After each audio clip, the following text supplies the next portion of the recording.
Dhaabbanni sagalee dargaggoota Itoophiyaa taphattoota guddattoota akaadaamii kubbaa miilaa Adaamaatiif deeggarsa maaliyaa taasise. Sagantaa kanarratti waldorgommiin tapha kubbaa miilaa umrii 15 gadi kilaba Star Adaamaa fi kolleejjii Adaamaa gidduutti gaggeeffameera. Daayiriktarri olaanaa dhaabbata sagalee Itoophiyaa dargaggoo Yoosef Abarraa akka jedhetti dhaabbatichi biyyattii keessatti hojii tola ooltummaa hedduu hojjetaa jiraachuu himuun sagantaa har'aa kanaanis ayyaana Faasikaa kabajamu sababeeffachuun ispoortiin dhaloota boru biyya ዋምሲሳን ጀጀቤሱፍ ደገር ሰማሊያ ታሲስነ ጀደ የዛሬው መርሃ ግብር የክረምት በጎ ፍቃድ ብቻ ነው የተለመደው የበጋ በጎ ፍቃድም የማስጀመር መርሃ ግብር ነው በተለይ ደግሞ አያና ረት የሮባኤ ኛታወሊ ቆዱን በከማዳ ኑቲ ገሩ አያና ሰበይፈቹን ተበቶታ ጉዳቶታፍ ደገርሳ ሄዳኖ ተባታሲፍ ፋሲካን በማስመልከት ዋዜማን ማዕድ ስናጋራ እኛ ደግሞ ለትውልድ የሚሸጋገር የማሊያ ትጥቅ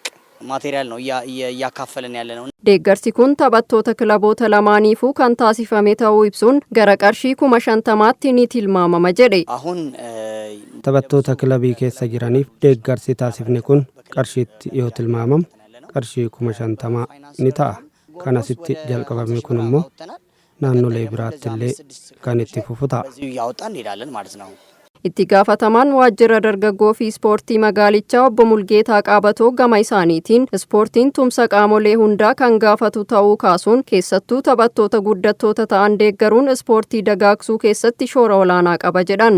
Egaa ispoortiin waa hunda jennee jirra duratti ispoortii waa hunda eega ta'e tumsa qaama hedduu barbaada jechuudha. Tumsa qaama hundaa barbaada jechuudha. Abbummaadhaan qindeessummaa waajjira dargaggoo fi ispoortii magaalaatiin kan hojjetamu yoo ta'es ispoortii kana cimsuudhaaf keessumattuu dhaloota gadi dhufan irratti hojjechuudhaaf hirmaannaan qaama olaanaa taasisu qaamni adda addaa taasisu gumaachisaa guddaa waan ta'eef gumaacharra dhaabbanni kun taasises uffata kana dhiyeessee fi ijoollee kana jajjabeessee bira dhaabbatee hamileettoruu keessatti shoorri inni qabu shoora olaanaadha jechuudha. Taphattoonni deeggarsi taasifamee fi siyaada Adaamaa Broadcasting Serviceef kennaniin deeggarsichi fuulduratti cimanii akka hojjetaniif hamileetti horuu dubbachuun qaama deeggarsa taasiseef galateeffataniiru. Hedduu gammanne jira deeggarsi isaan nu godhan kunis hedduu barbaachisaadha. Nus hedduu wanta jira. Arraaf qofa osoo hin ta'in yeroo fuulduraatiifis wanni kun kaka'umsa nuuf ta'a. Na akkas jeetii yaada. Waldorgommiin tapha kubbaa miilaa umrii 15 gadi kilaba Star Adaamaa fi kolleejjii Adaamaa gidduutti taasifame goolii adda baastuu 4 fi 3 olaantummaa kilaba kolleejjii Adaamaan goolabameera. Dhumarrattis taphattoota urjii ta'anii fi qaamolee tumsa taasisaniif badhaasni waancaa fi beekamtii kennameera.